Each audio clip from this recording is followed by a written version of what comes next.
Hello नमस्कार। Most welcome to the amazing and amazing platform of Inox Academy. मैं कुमार सुमन आप सभी का तहे दिल से स्वागत करता हूं इनॉक्स एकेडमी के इस प्यारे से प्लेटफॉर्म में। सबसे पहले मैं तहे दिल से सॉरी भी बोलता हूं कि आपकी क्लास सोमवार, मंगलवार और बुधवार को नहीं हो पाई। तो कुछ चीज़ों को मैनेज करने के चक्कर में आपकी क्लासेस नहीं हो पाई और आप लोग भी थोड़ा सा कॉपरेट कीजिए। आराम से रिविज़न करके रखे होंगे। मैंने नोटिफिकेशन डाल दिया था ग्रुप में, 2 ही दिन का डाला था, लेकिन एक दिन और आपकी नहीं हो पाई। तो चलिए मैनेज कीजिए आप लोग। मैंने प्रैक्टिस दे दिया है। तुम में से भी बहुत लोग भाई नहीं किए होंगे, पता है मुझे। तुम भी कुछ ना कुछ मैनेज कर रहे होगे। चलो भाई, उतना तो तुम लोग भी मैनेज करके चलती हो, क्यों चलते हो ना। तो इसलिए मुझे दिल से बुरा लगा यार, मतलब क्लास नहीं हुई तो इसलिए मैं सॉरी बोलता हूँ। तो चलिए मैनेज कीजिए आप लोग। हम लोग अपनी वाली के साथ मैनेज करके चलते हो, मेरे साथ भी मैनेज करके चलो। चलिए, मजाक था। और आपका पहला चैप्टर खत्म हो चुका है, जिसका प्रैक्टिस सीट आपको हमारे टेलीग्राम चैनल पे मिल जाएगा, इनॉक्स एकेडमी, जिसका लिंक मैंने वीडियो की डिस्क्रिप्शन या चैनल के अबाउट में दे दिया। तो आप कहीं से भी ज्वाइन हो सकते हैं। पहली बात। दूसरी बात कि आपका पहला चैप्टर खत्म हो चुका है, तो अच्छे से रिवीजन करके उस प्रैक्टिस सीट को करना है। एक और प्रैक्टिस सीट आएगा, वो थोड़ा लेट से आएगा, 1 सप्ताह के बाद, 2 सप्ताह के बाद आएगा। उसमें क्वेश्चन आंसर होंगे, वो आपको करना है। आराम से आप उसे कीजिएगा। और दूसरा चैप्टर का आपका एक लेक्चर आ चुका था शुक्रवार को। शनिवार रविवार छुट्टी था, सोमवार, मंगलवार और बुधवार को आपकी क्लासेस नहीं हुई, क्योंकि मैं थोड़ा सा घर से बाहर गया हुआ था, इसलिए नहीं हुई। कोशिश की मैंने लेने की, लेकिन नहीं हो पाई। तो कोई बात नहीं, अब आपकी क्लासेस रेगुलर आएंगी। इस वीक थोड़ा सा डिस्टर्ब रह सकता है, लेकिन अगले सोमवार से आपकी क्लासेस कंटिन्यू फिर जैसे होती थी वैसे होने लगेगी। तो देखिए, अब हम लोग ज़्यादा कुछ नहीं करते हुए, मतलब ज़्यादा इधर उधर की बातें ना करते हुए आपके चैप्टर को स्टार्ट करते हैं। समझिए। देखिए, मैंने आपको सबसे पहले पढ़ाया कि भोजन की आवश्यकता में क्यों पड़ती है। थोड़ा सा रिकैप करा देता हूँ मैं पिछले लेक्चर का, कि भोजन की आवश्यकता हमें क्यों पड़ती है। दूसरी बात, संघटक क्या है। तीसरी बात कि भोजन के स्रोत कौन कौन से हैं। चौथी बात कि प्रोटीन क्या है। भोजन को उसके पोषक तत्वों के आधार पर कितने भागों में बांटा गया है। उसमें कार्बोहाइड्रेट क्या है, कार्बोहाइड्रेट के कार्य क्या क्या है, प्रोटीन क्या है, प्रोटीन के कार्य क्या क्या है। यहाँ तक हम लोगों ने पढ़ लिया था और बहुत अच्छे तरीके से पढ़ा था। स्टार्च क्या है, पौधों का संचित खाद्य पदार्थ है, और यह मनुष्यों में या जानवरों में ग्लाइकोजन के रूप में होता है, जो कि हमें ऊर्जा देने का काम करता है। और प्रोटीन के कार्य क्या क्या है, ये सभी मैं आपको बता चुका हूँ। और आप, आशा है कि आप अच्छे से रिवाइज करके आए होंगे। और अगर आप रिवाइज करके नहीं आए हैं या पढ़ के नहीं आए हैं उस लेक्चर को, तो आराम से पहले उसे जाके देखिएगा, तब फिर आप इस लेक्चर में आइएगा। और अगर आपको कहीं भी कोई डाउट आता है तो कमेंट में या फिर टेलीग्राम में आप पूछ सकते हैं। उसके लिए आपको कोई दिक्कत नहीं होने वाली है, आराम से पूछ सकते हैं डाउट। आपके सारे डाउट का सवाल का जवाब आपको मिलेगा। आज हम लोग बात करेंगे वसा की, कि भाई वसा क्या है। देखिए, जैसे कि प्रोटीन, कार्बोहाइड्रेट जो है आपका, कार्बन, ऑक्सीजन और हाइड्रोजन का एक निश्चित अनुपात होता है। उसी प्रकार प्रोटीन में भी कार्बन, ऑक्सीजन, हाइड्रोजन के साथ साथ नाइट्रोजन भी उसमें अनिवार्य रूप से रहता है। ठीक। लेकिन वसा की बात करें तो कार्बोहाइड्रेट की तरह वसा में भी हाइड्रोजन कार्बन, हाइड्रोजन तथा ऑक्सीजन का बना होता है वसा। परंतु इसमें कार्बोहाइड्रेट की अपेक्षा, वसा में कार्बोहाइड्रेट की अपेक्षा ज़्यादा मात्रा में हाइड्रोजन क्या होता है, उपस्थित होता है। यानी कि जितना हाइड्रोजन की मात्रा कार्बोहाइड्रेट में है, उससे ज़्यादा मात्रा हाइड्रोजन की वसा में पाई जाती है। वसा जो है हमें मुख्य रूप से मक्खन, दूध, घी, पनीर इत्यादि इन सभी चीज़ों में मिलता है, जो कि ये इसका क्या है, जंतु स्रोत है। क्रीम, अंडा, ये सभी में हमें वसा मिलता है। और मैं अगर वसा की बात करूं तो आपको मिलता है वसा मूंग, राजमा, राजमा, काजू, बादाम और विभिन्न प्रकार के तेल, खाद्य तेल जैसे सरसों, नारियल, तिल इत्यादि में भी आपको वसा मिलता है, जो कि ये पादप स्रोत है। ठीक, अब वसा के कार्य की मैं बात करूं कि वसा का कार्य क्या है, पहले पूरी बात को समझ लीजिए ध्यान से, उसके बाद फिर मैं एक एक चीज आपको लिखवा दूंगा। वसा का कार्य क्या है, तो वसा का जो कार्य है, वसा जो है, पहले सबसे पहले वसा है क्या, वसा एक संचित ऊर्जा है, शरीर में संचित ऊर्जा है वसा। विशेष परिस्थितियों में वसा से ऊर्जा प्राप्त होता है। विशेष परिस्थितियों की बात करें तो किन किन परिस्थितियों में, जैसे कि भोजन की उपलब्धता ना होना। अगर कभी कभी ऐसा होता है कि मैं कहीं जा रहा हूँ या तुम लोग कहीं जा रहे होते हो, तो क्या होता है कि भूख लग जाती है, लेकिन वहाँ पे दूर दूर तक खाने का कोई सामान नहीं है, या फिर भोजन घर में ही हो तो भोजन नहीं बना हुआ है, उस समय आपके पास भोजन नहीं है, तो क्या करते हो भाई तुम लोग कि भूखे रह लेते हो। लेकिन फिर भी तो आपके शरीर में जो कार्य हो रहा है, आपके शरीर में जो कार्य हो रहे हैं वो चलते रहते हैं, भले उसकी प्रक्रिया धीरे हो जाती है, क्योंकि वो जो है ऊर्जा आपको जो मिल रही है वो इसी से मिल रही है। ये टूट के आपको ऊर्जा दे रहा है, या फिर अधिक जब ऊर्जा की आवश्यकता में पड़ती है तब भी ऊर्जा की आवश्यकता मतलब पूर्ति जो है वो किससे होता है, वसा से ही होता है। ऐसे भोजन जिसमें कार्बोहाइड्रेट और वसा की मात्रा अधिक होती है उसे ऊर्जादायक भोजन कहा जाता है। सवाल आपसे आएगा आपके एग्जाम में, हो सकता है कि ऊर्जादायक भोजन किसे कहते हैं, इसे लिखिए। तो आपको लिखना पड़ेगा कि ऐसे भोजन जिसमें कार्बोहाइड्रेट तथा वसा की मात्रा अधिक हो, उस भोजन को ऊर्जादायक भोजन कहा जाता है। वसा और कार्बोहाइड्रेट अगर समान मात्रा में दोनों को कंज्यूम किया जाए, समान मात्रा में कार्बोहाइड्रेट और वसा को खाया जाए, दोनों का मात्रा समान है, और उससे जो एनर्जी हमें मिलेगी, उससे जो ऊर्जा हमें मिलेगी, उसकी तुलना करूं मैं, या उसकी तुलना हम करें, तो हम ये पाते हैं कि जो ऊर्जा आपको वसा से मिलती है वो कार्बोहाइड्रेट से मिलने वाली ऊर्जा के दुगना होती है। मतलब कि कोई भी चीज मान लो आप खाते हो, वसा है और कार्बोहाइड्रेट है, दोनों की मात्रा समान है, जितना आप वसा ले रहे हो उतना कार्बोहाइड्रेट ले रहे हो। तो आप दोनों को जब खाते हो, मान लो दो अलग अलग व्यक्ति है, कोई 50 ग्राम कार्बोहाइड्रेट खाया, कोई 50 ग्राम वसा खाता है, तो जो कार्बोहाइड्रेट खाया है और जो वसा खाया है, तो वसा जो खाया है उसका जो ऊर्जा होगा और जो कार्बोहाइड्रेट खाया है उसका जो ऊर्जा होगा, जो ऊर्जा कार्बोहाइड्रेट वाले को मिला है उससे दुगना ऊर्जा जो वसा को खाया है उसको मिलता है। क्यों? क्योंकि वसा से हमें दुगनी ऊर्जा प्राप्त होती है कार्बोहाइड्रेट के मुकाबले। तो यही सब था आपका। वसा में ज़्यादा कुछ खास है नहीं, इतना ही जानना था आपको कि वसा है क्या। वसा शरीर में संचित ऊर्जा है, सामान्य परिस्थितियों में ऊर्जा देने का जो कार्य होता है, मतलब सब कुछ अगर हमारी बॉडी में नॉर्मल है तो उस स्थिति में जो ऊर्जा देने का कार्य होता है वो कार्बोहाइड्रेट का ही होता है। मैं आपको पहले भी बता चुका हूँ, मेन कार्य जो ऊर्जा देने का होता है वो कार्बोहाइड्रेट का होता है।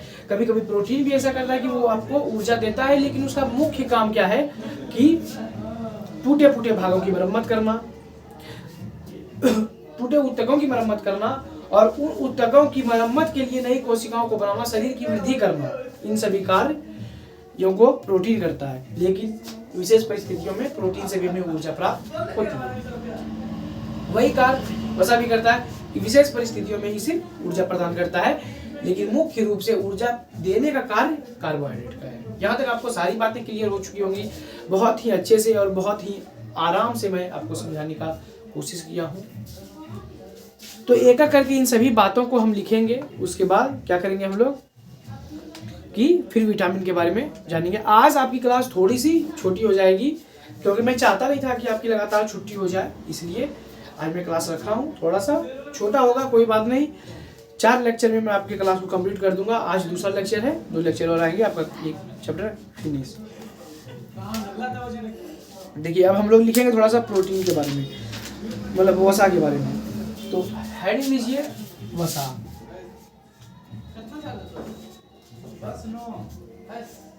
वसा यानी कि फैट्स। फैट्स, ठीक। वसा भी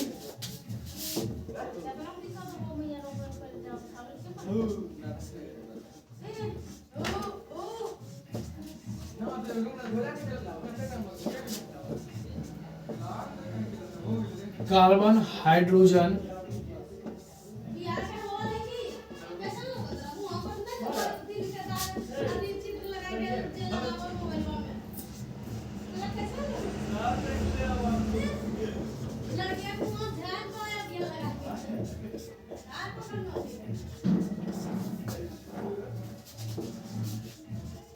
कार्बोहाइड्रेट भी अतिवसा भी कार्बन, हाइड्रोजन तथा ऑक्सीजन का बना होता है, परंतु इसमें कार्बोहाइड्रेट की अपेक्षा हमें ज्यादा ऊर्जा मिलती है। नहीं, इसमें क्या होता है कि हाइड्रोजन जो है वो कार्बोहाइड्रेट के मुकाबला ज्यादा होता है। तो लिखेंगे वसा में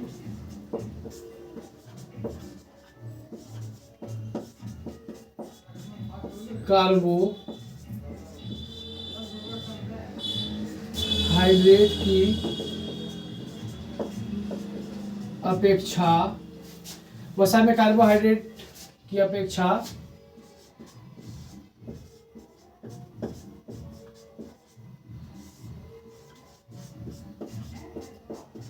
हाइड्रोजन की मात्रा अधिक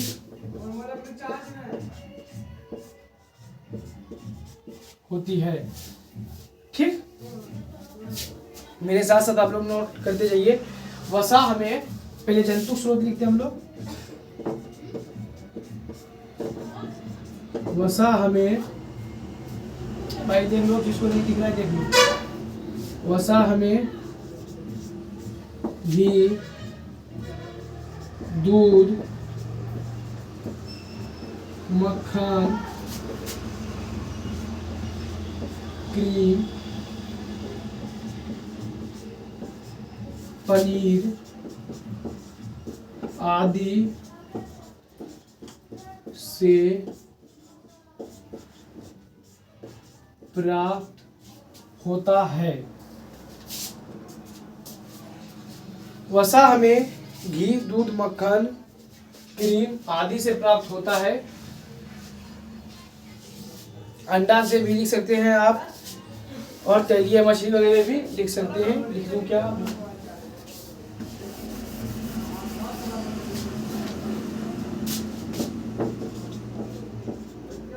अंडा, अंडा का पीला भाग वो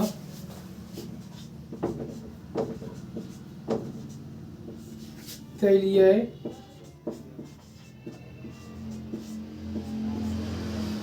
मछली से भी भीने से प्राप्त होता है। ये सभी आपके जंतु स्रोत हैं।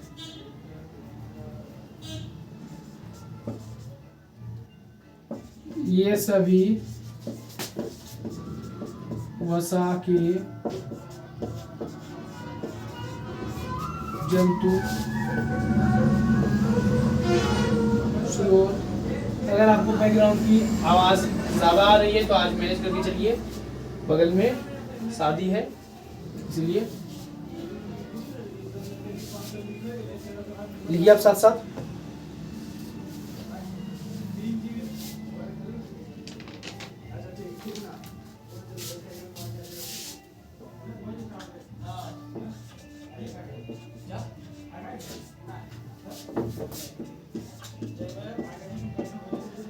काजू, बादाम,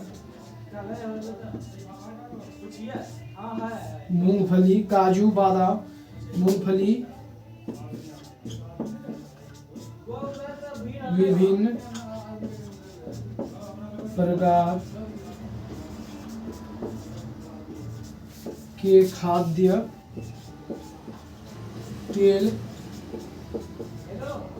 नारियल व तिल आदि से भी वसा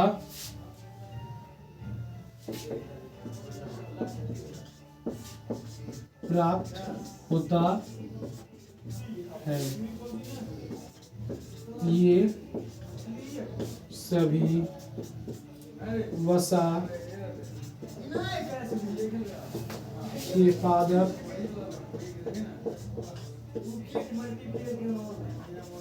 ये सभी वसा के पादप स्रोत हैं। यहाँ तक आप इसे नोट डाउन कीजिए।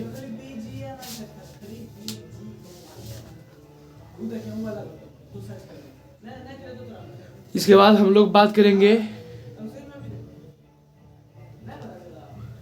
वसा के कार्य की। लिखेंगे, समझा तो मैं आपको पहले ही दिया हूं।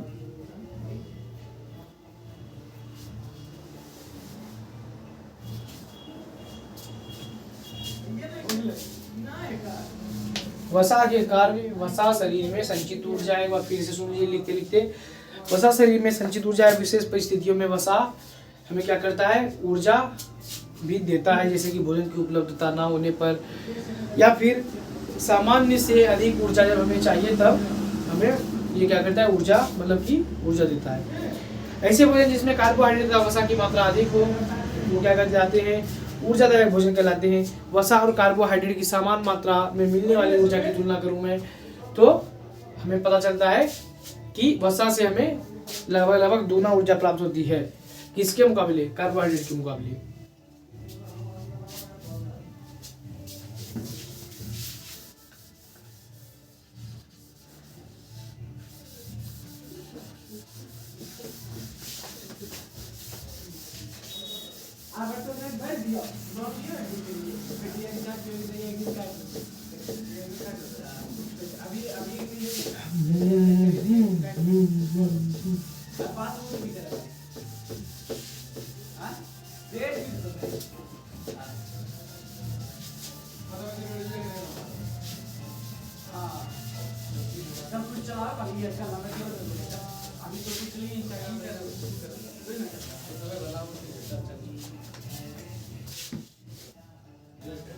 वसा के कार्य, हेडिंग को कीजिए,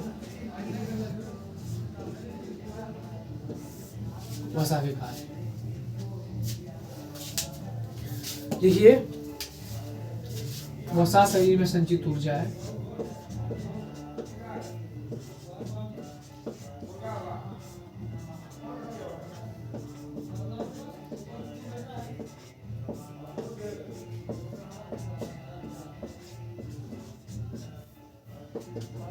वसा शरीर में क्या है, संचित ऊर्जा है। वसा विशेष परिस्थितियों में वसा से हमें ऊर्जा भी प्राप्त होता है।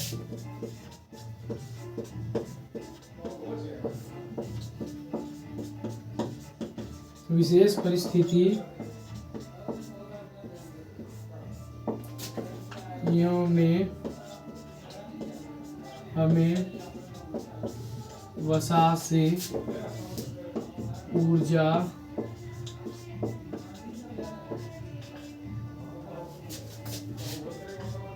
भी प्राप्त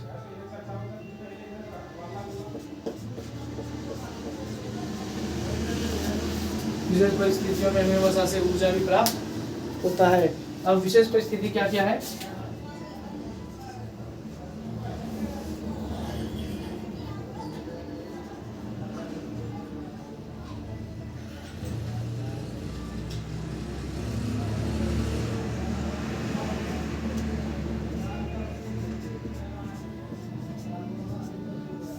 जैसे कि भोजन की उपलब्धता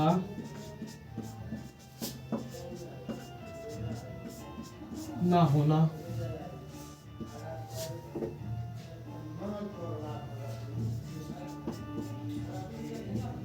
अधिक ऊर्जा की आवश्यकता, सामान्य से अधिक ऊर्जा की आवश्यकता हो तब ऐसी परिस्थितियों में तब ऐसे भोजन जिसमें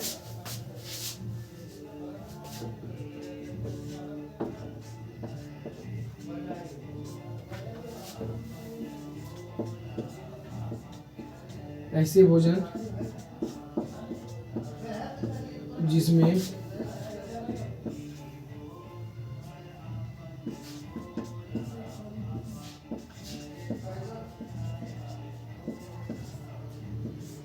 कार्बोहाइड्रेट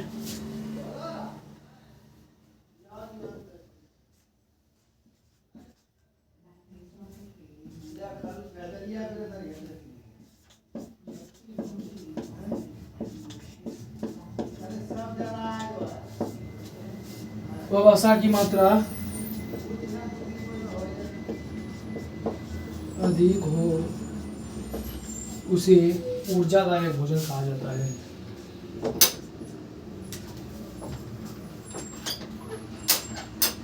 उसे ऊर्जा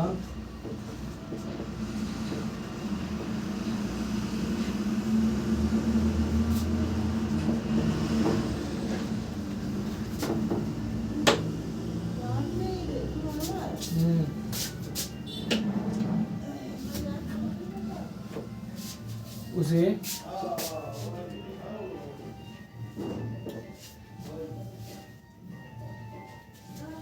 ऊर्जादायक भोजन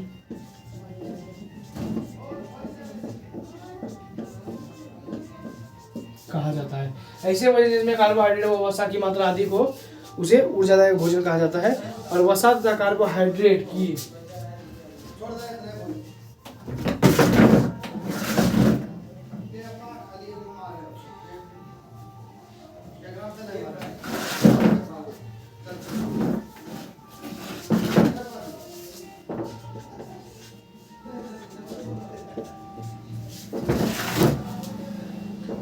वसा तथा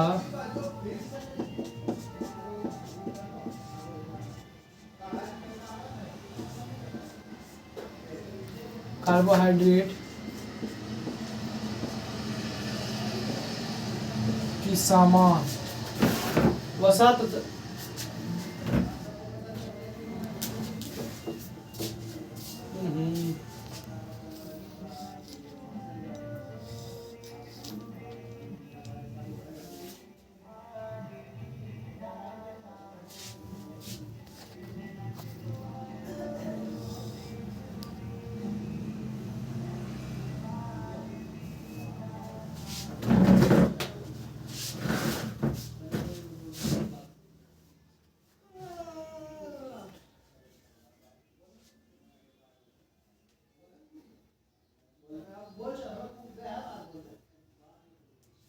लिखिए आप लोग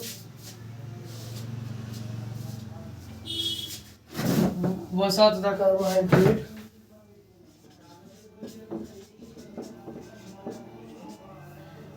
की समान मात्रा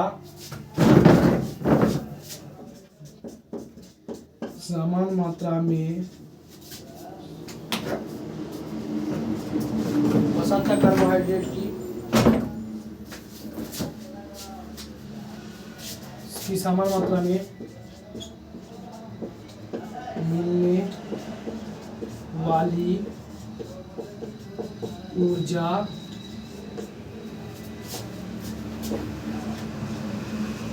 की तुलना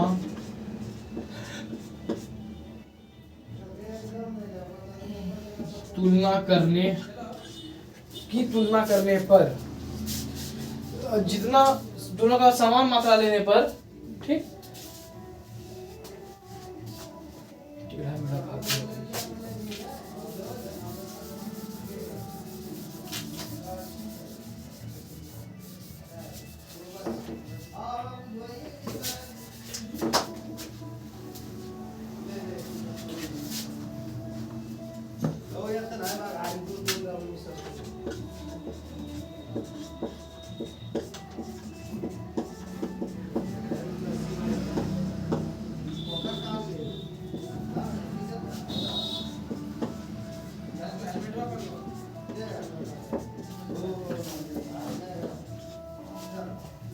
समान मात्रा में मिलने वाली ऊर्जा की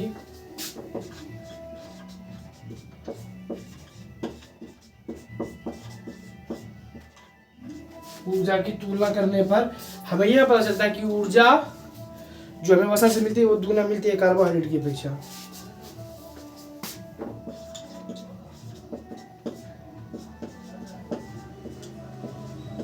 कार्बोहाइड्रेट की तुलना में वसा से हमें दुगनी ऊर्जा प्राप्त होती। अगर मात्रा सेम रहेगा वसा और कार्बोहाइड्रेट का तो जो ऊर्जा हमें मिलेगा वो वसा में दुगना मिलेगा।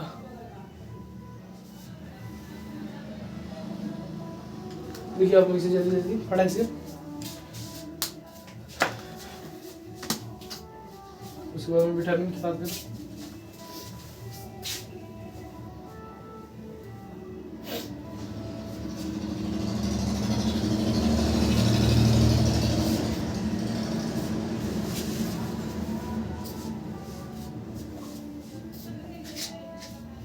देखिए विटामिन की बात करूं मैं, विटामिन भी जो क्या है वो हमारे भोजन का एक अत्यंत महत्वपूर्ण घटक है। विटामिन भी हमारे शरीर मतलब भोजन का एक महत्वपूर्ण घटक है। यह शरीर के लिए बहुत ही आवश्यक होता है। विटामिन जो है कोई भी मनुष्य संश्लेषण मनुष्य या अन्य जंतु अपने शरीर में नहीं कर पाता। यह हमें सिर्फ और सिर्फ भोजन से ही मिल सकता है। ठीक, इसलिए विटामिन सिर्फ हमें भोजन से ही मिलेगा। भोजन करना हमारे लिए बहुत ही इम्पोर्टेंट है विटामिन को हमारे शरीर में मतलब पहुंचने के लिए, क्योंकि हम इसका संश्लेषण तो कर पाते हैं नहीं, हमारे अंदर ये बनता है नहीं। और जब बनता नहीं है तो अगर हम खाना नहीं खाएंगे सही से तो सभी प्रकार के विटामिन हमारे शरीर में नहीं पहुंचेंगे। देखिए शरीर में जो है वो विटामिन की जो आवश्यकता होती है अत्यंत सूक्ष्म मात्रा में होती है, मतलब कि बहुत ही कम मात्रा में होती है। लेकिन जब हम कभी कभी उससे भी कम मात्रा में विटामिन को अपने शरीर में लेते हैं तो इसकी कमी हो जाती है, जिसकी वजह से हमें या जो व्यक्ति विटामिन कम खाता है उसे कोई ना कोई रोग हो जाता है, जिसको कि अभावजन्य अपूर्णता रोग कहा जाता है, यानी कि डिफिशियंसी डिजीज कहा जाता है।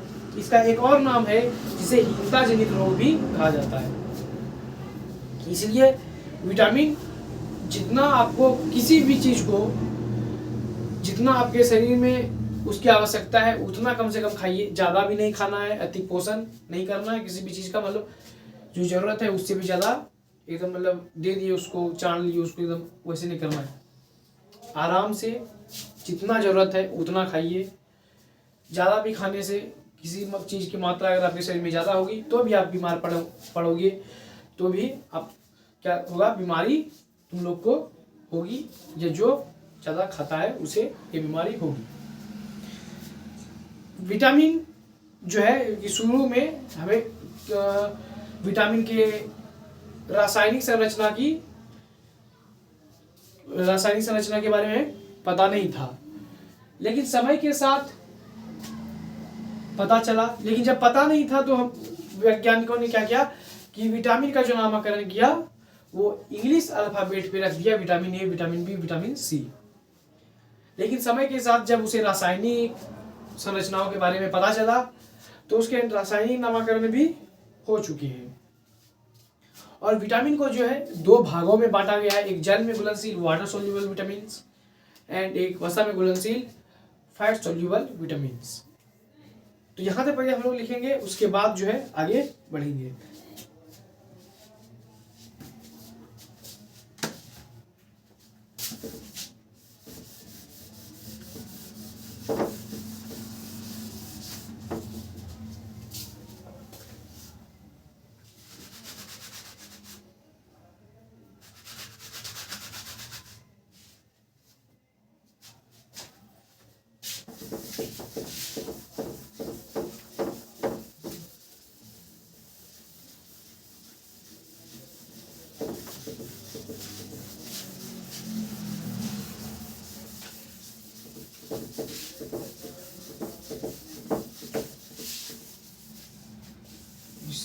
जिसमें गंगा बहती है।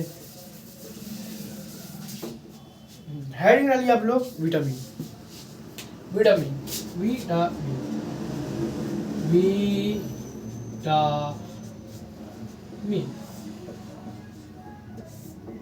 Vitamin vitamin.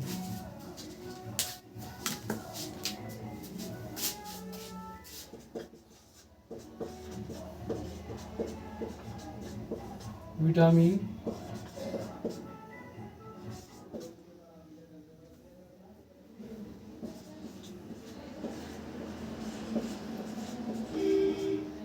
विटामिन का संश्लेषण मनुष्य व अन्य जंतुओं के शरीर में नहीं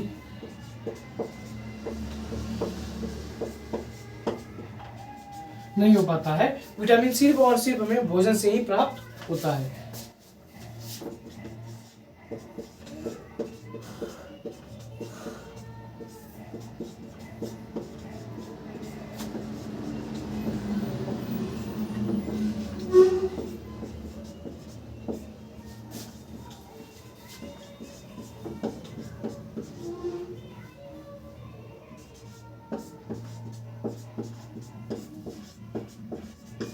विटामिन सिर्फ हमें भोजन से ही प्राप्त होता है और विटामिन की आवश्यकता अत्यंत सूक्ष्म मात्रा में होती है।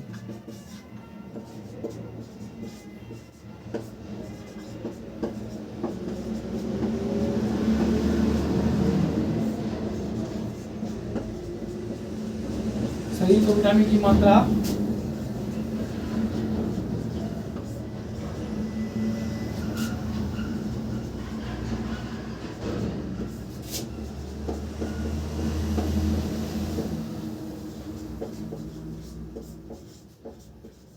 अत्यंत सूक्ष्म मात्रा में होती है। ठीक, और इसकी कमी से होने वाला रोग अभावजन्य या अपूर्णता रोग कहलाता है या हीनता रोग कहलाता है। विटामिन की कमी से होने वाला रोग अभावजन्य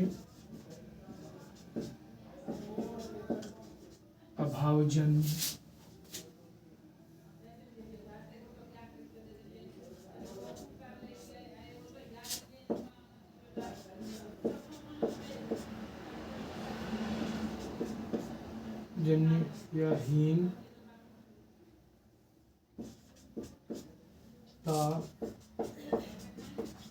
जनित रोग या अपूर्णता रोग डिफिशियंसी डिजीज डिफिशियंसी डिजीज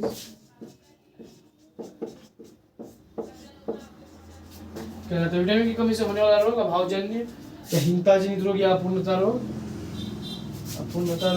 क्या होता है कहलाता है।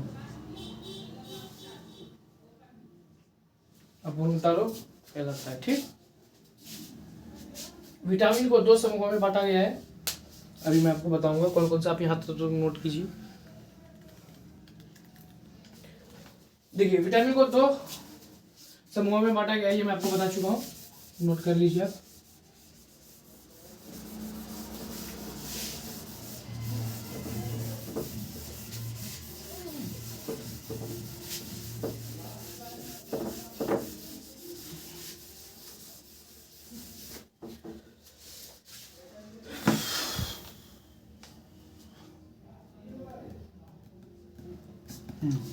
आगे बढ़ गए।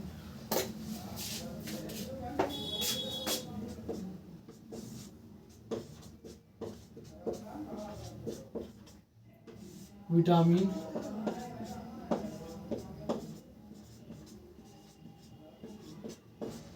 को दो समूहों में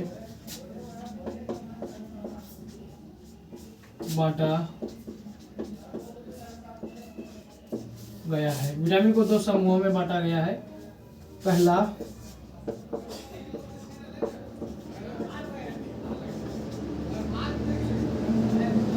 जल में घुलनशील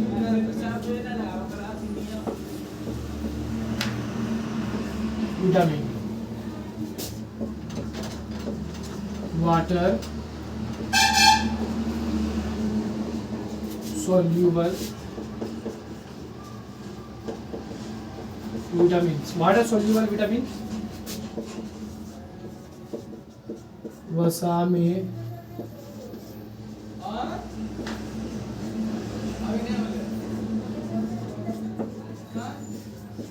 घुलनशील विटामिन यानी कि फैट्स soluble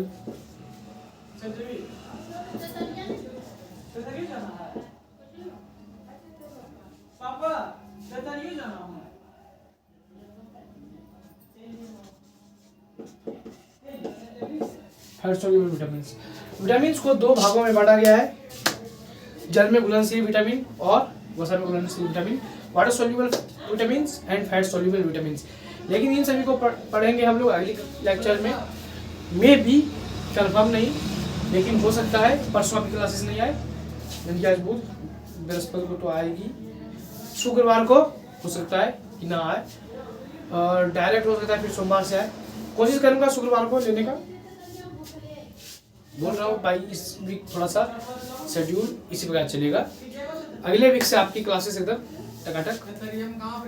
तो मिलते हैं आपसे अगले लेक्चर में। तो कि पढ़ते रहिए, मस्त रहिए, और किसी भी प्रकार का डाउट आपको आता है तो कमेंट बॉक्स, टेलीग्राम, इंस्टाग्राम, कहीं पे भी आप हमें मैसेज कर सकते हैं। हमारा जितना भी प्लेटफॉर्म है इनॉक्स एकेडमी का, सारी लिंक आपको वीडियो के डिस्क्रिप्शन में या फिर चैनल के बोर्ड में मिल जाएगा, वहाँ से तुम लोग जाके ज्वाइन हो सकते हो। और लेक्चर कैसा लगा, कौन सा पार्ट समझ में नहीं आया, या लेक्चर जो भी जैसा भी लगा, ऑनेस्ट रिव्यू आप अपना कमेंट बॉक्स में देते हुए जाना। अपने दोस्तों के साथ भी शेयर करना जो 6, 7, 8 में पढ़ रहे हैं, 9, 10। हो सकता है कुछ दिन में आप अपर क्लास का भी साइंस शुरू हो जाए, जैसे कि 9, 10। लेकिन अभी मैं कुछ नहीं बोलूँगा इसके बारे में, क्योंकि अभी थोड़ा सा समय लगेगा। इसलिए मैं जो पढ़ा रहा हूँ वो तुम लोगों को पढ़ाते हुए चलूँगा। आने वाले कुछ दिनों में देखते हैं कितना दिनों में तुम लोग का सिलेबस कंप्लीट हो पाता है। तो चलिए मिलते हैं आपसे अगले लेक्चर में, तब तक के लिए पढ़ते रहिए, मस्त। बाय, जय हिंद, बाय बाय बच्चों। लिख लीजिए आराम से।